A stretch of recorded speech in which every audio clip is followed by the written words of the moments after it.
lalabs, good evening. Honey is here and welcome back sa ating channel. Yes, mga lalabs, good evening. Today is Tuesday. Tuesday night. Kakarating ko lang po galing paghati ng alaga ko. Tapos yun, ngayon magpe-prepare ako ng dinner namin. Magluluto ako ng pa-dinner namin. Tatlo lang kami kakain ngayon kasi yung amo kong lalaki hindi siya uuwi.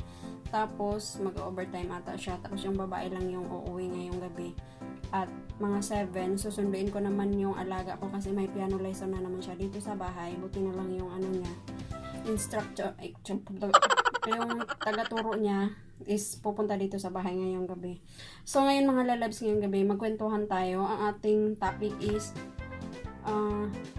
about dun sa isang Pinay na naman ang nagpakamatay last Saturday, November 30, 8 p.m. sa flat ng kanyang amo dito sa Hong Kong. Nagpakamatay daw dahil tungkol sa problema sa pamilya. Yun mga lalabs. Kasi ang nakakalungkot lang isipin mga lalabs na galing ka ng Pilipinas, masigla, masaya at may pangarap ka sa buhay. Galing ka ng Pilipinas yung puno ng kasiyahan, pangarap nga, sabi ko, puno ng pangarap kasi gusto mong bigyan ng magandang buhay yung pamilya mo, yung mga anak mo. Tapos sa isang iglap lang, kikitilin mo yung buhay mo dahil sa mga problemang akala mo wala ng solusyon, mga lalabs. So, yung napakahirap siyang i-explain kasi alam ko naman na ang depression talaga is nakakamatay talaga siya. Pero mga lalabs, sa lahat ng mga kababayan ko, sa lahat ng mga OFW saan mang sulok ng mundo, wag po nating isipin yung mga problema kasi problema na yan siya, hindi mo yan siya masolusyonan kung lagi mo siyang isipin. Hayaan natin yung problema ang magsolusyon sa sarili niyang problema. Yung ganon. Kasi yung tipong ang sigla-sigla mo galing Pilipinas papuntang ibang bansa. Tapos pagdating mo sa ibang bansa sa isang iglap sa problema lang, kikitilin mo na yung buhay mo. Hindi ko naman sinasabi na sinisisi ko siya. Hindi ko naman sinasabi na ganun. Kasi hindi natin alam kung ano yung mga pinagdaanan niya, mga lalabs. Pero sa mga kaibigan ko, mga ka-OFW ko dyan, tatagan natin yung loob natin. Tibayan natin yung ating pananalig sa Diyos. At saka prayer talaga. Kasi, ewan ko lang. Basta mga lalabs, prayer po. Kasi, alam natin na kahit nasa Pilipinas tayo, umaatake talaga yung depression. Kahit saan man sulok ng mundo, umaatake yun. Pero wala po talagang ibang magagawa. Wala po tayong ibang panlaban dyan, kundi yung prayer. At saka kung hindi ka bibigyan ng wala kang peace of mind, kung ano yung nakakapag-stress sa'yo, nakakapag-depress sa'yo, yun yung iwasan mo. Yun yung, halimbawa, kung yung cellphone ang nakakapag-depress sa'yo, huwag kang mag-cellphone. Mag-focus ka sa work mo. Kung sakali naman na yung pamilya mo sa Pilipinas ang makapag-depress sa'yo, ipag-pray at makikinig ka ng worship song para bigyan ka ni Lord ng peace of mind. Mga lalabs, kasi ang hirap lang isipin na yung malamig ka ng bangkay na uuwi ng Pilipinas kasi hindi mo kinaya yung depression, hindi mo kinaya yung mga problema sa buhay mo. Ang hirap lang, 'di ba? Ang hirap. Ano na lang isipin ng mga anak mo, ano na lang yung mangyayari sa kanila. Nami-miss ka nga nila kahit nasa abroad ka. How much more kung wala ka na? How much more kung yun bangkay ka na, 'di ba? Kung iniisip natin ang kapakanan ng pamilya natin, mga lalabs, dapat maging matatag tayo, dapat tayong sarili natin, tayo yung makakagawa ng paraan kung paano natin i-avoid, paano natin maiwasan, paano tayo maka-overcome sa mga depression, sa stress sa buhay, di ba? Kasi kahit iasa mo yan sa mga kaibigan mo, sa kapamilya mo, sa ibang tao, wala kang maasahan na tutulong sa'yo. Kasi pag ganun kasi, pag may depression ka na, pag may ka na, parang magsi-self-pity ka, tapos iniisip mo na, parang wala nang nagmamahal sa akin, parang binigay na sa akin lahat ni Lord yung problema, pero hindi yung ganun, mga lalabs. Kailangan mo ring isipin na sarili ko to, buhay ko to, kailangan ako ng mga anak ko, kailangan ako ng pamilya ko, kaya kailangan kong maging matatag. Kung ano mang mga problema, pagsubok sa buhay, kaya mo yang kaya natin yang lampasan, kaya natin yang i-overcome, lalong-lalo na may Lord tayo, may manalangin po tayo always mga lalabs. Sana sa kababayan namin, rest in peace sa'yo, kung ano man yung mga pinagdaanan mo sa buhay, sana condolences sa family mo, at lesson learned na rin po to sa mga pamilya natin sa Pilipinas, sa mga kapamilya natin sa Pilipinas, na wag po nating iasa lahat sa mga kapamilya natin sa abroad, dahil hindi nyo alam kung ano yung pinagdaanan ng mga kapamilya nyo abroad. Hindi nyo alam na lahat, hindi nyo alam kung ano yung pinagdaanan niya sa amo niya, pinagdaanan niya sa buhay niya. Kaya mga kapamilya namin dyan sa abroad, bigyan nyo naman ng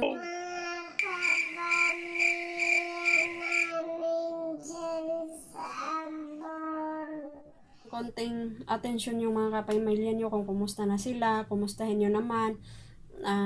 Wag puro pera, wag puro problema yung ibigay nyo sa kanila, kasi sa pagpunta pa lang nila sa ibang bansa, kapag trabaho pa lang nila sa ibang bansa, wala na silang ibang kakampi kundi sarili nila.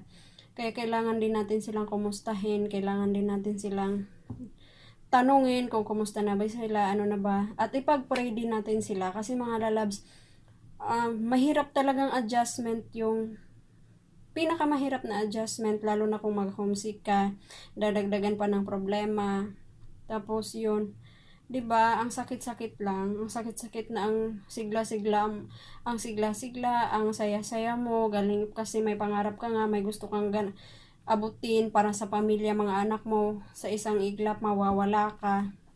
So yun mga lalabs, 'di ba, ang sakit, ewan ko, parang yung puso ko is dinudurog talaga siya. Kasi iniisip ko kasi kung saan ako nagsimula, iniisip ko kung paano ako nagsimula bago ako nakapag-abroad, tapos kahit gaano karami, hindi natin alam yung pinagdaanan ng bawat isa sa atin, hindi natin alam. Kasi yung depression talaga, pag lagi mo siyang iniisip, pag di mo siya nakayanan, nakakamatay talaga siya. Pero ang isa lang talaga yung masasabi ko, isa lang yung pwede kong magiging tips sa lahat, kasi bawat isa sa atin is nakaranas ng ganyan. Depende po yun sa pagdadala ng isang depende po yun sa pagdadala natin sa ating sarili. Kung iniisip natin yung mga problema, check na mawawala ka talaga sa isip mo, na lahat na lang ng masamang gagawin, lahat na lang ng masamang papasok sa utak mo ay gusto mong gawin. Kaya yun po yung ano ko sa inyo mga kabayan, mga ka-OFW, mga lalabs, na tibayan, pray po tayo ng pray. Iwasan yung mga bagay na nakapag-depress sa atin, iwasan yung mga bagay na nakapag-stress sa atin. Kung yung Messenger ang nakapag-stress sa'yo, mag-uninstall ka ng Messenger. Kung Facebook, mag-uninstall ka ng Facebook. Why not, bakit hindi mo i-try na makinig ka ng mga worship song? Bakit hindi mo i-try na magbasa ka ng Bible? Bakit hindi mo i-try na mag-pray? 'Di ba? Para kung sakali, baka sa pamamagitan niyan magkaroon ka ng peace of mind. Wala kang ibang iiyakan talaga kundi si Lord lang pagdating sa mga bagay na yan. Kasi lahat ng mga problema ng mga lalabs, may solusyon yan. Lahat ng mga problema, lahat ng pagsubok sa buhay, may solusyon yan. Kaya sa'yo kabayan, rest in peace sa'yo. Sana man lang, sana sa pamilya mo sa Pilipinas, matatanggap nila ang nangyari sa'yo, at isang lesson na din sa kanila, na hindi lahat sa isang tao lang ibunton ang problema. Dapat tulungan, at dapat kamustahin din ang mga kapamilya nila sa abroad, sa mga kapamilya ng mga OFW dyan. Wag puro hingi naman, wag puro hingi. Sana kumustahin nyo, sana tanungin nyo kung okay pa ba sila, sana tanungin nyo din kung masaya pa ba sila, at sana ipag-pray nyo din sila. Yun mga lalabs, kasi malaking tulong po yun sa kanila. Malaking tulong po yun sa amin, lalo na yung kukumustahin ka kahit walang dahilan. Kumusta ka na? Yung ganyan, isang malaking tulong na po yun para sa amin. Isang malaking bawas homesick na po yun. Lalo na pagtatawagan. Tapos, yung mga problema naman na kayang lutasin sa Pilipinas, yung kaya nyong lutasin na kayo lang, na hindi nakasali yung iba, pwede nyo naman siguro yung wag na muna iparating, di ba? Wag na muna iparating. Pero kung kailangan talaga involved yung taong nasa ibang bansa sa mga problemang yan, kausapin ng masinsinan at hindi kailangan idaan sa tahantahong paspasan, joke. So, yun mga lalabs, di ba? Mas nakakatulong yun pag kinakausap talaga ng maayos. Hindi yung, alam mo nang mainit na yung ulo, na stress na siya, tapos, yung dinagdagan mo pa hanggang sa mawala na siya sa isip niya. Hanggang sa depression, nahuhulog na siya sa depression, lalo na pag puso yung nasasaktan mga lalabs. Yun talaga yung hirap makabangon. Kaya, ipag-pray, let's pray po mga lalabs sa lahat ng mga ka-OFW ko. Wala po tayong ibang sandigan kundi yung prayer. Magpe-pray po tayo. Si Lord lang po talaga nakakaalam kung anong sitwasyon natin. Yeah, thank you so much for watching. Sana nagkaroon kayo ng lesson. Ay sana may natutunan kayo sa video na to, at sana sa lahat-lahat ng mga OFW pakatatag tayo, sa lahat-lahat ng mga OFW, labanan natin ang mga pagsubok sa buhay kasi masigla tayong nanggaling sa Pilipinas, kaya dapat maganda tayong uuwi sa Pilipinas. Huwag nating pansinin yung mga taong naglo-lockdown sa atin, huwag nating pansinin yung mga taong nang chichismis sa atin, kasi buhay natin to. Huwag natin silang isipin. Buhay natin to, kung ano yung meron tayo, trinabaho natin. Kung ano yung meron tayo, sariling sikap natin yon. Kaya wag mong idepende sa iba yung buhay mo. Mas isipin mo kung ano yung nakakapagpabuti sa iyo. Kaya God bless all mga ka-OFW, mga lalabs. Thank you so much for watching. Sana kung nagustuhan mo ang video na to, give me a thumbs up at please subscribe and click the notification bell para makapanood ka pa ng mga videong i-upload ko. Kaya, thank you so much for watching. Bye-bye! Lalabs, ang ulam namin ngayon is itong frozen Chinese noodle fish, tapos chicken wings. At ang gulay namin is repolyo. Lalagyan natin ng, yan, hindi ko pa siya nilabas kasi walang space sa labas. Lalagyan natin, ipapry natin siya ng dried shrimp mga lalabs. So, ngayon, magluluto na muna ako mga lalabs. At ipapakita ko sa inyo kung mamaya yung mga ready-made na ating luto. Yung natapos ko ng lutuin. Kasi hindi ako makapag-video habang nagluluto. Alam nyo naman na super liit ng space natin sa loob ng kusina. Ito na po yung ulam namin mga lalabs. Cabbage with dried shrimp. Yung frozen fish, tsaka chicken wings with garlic. Paborito ni Alaga.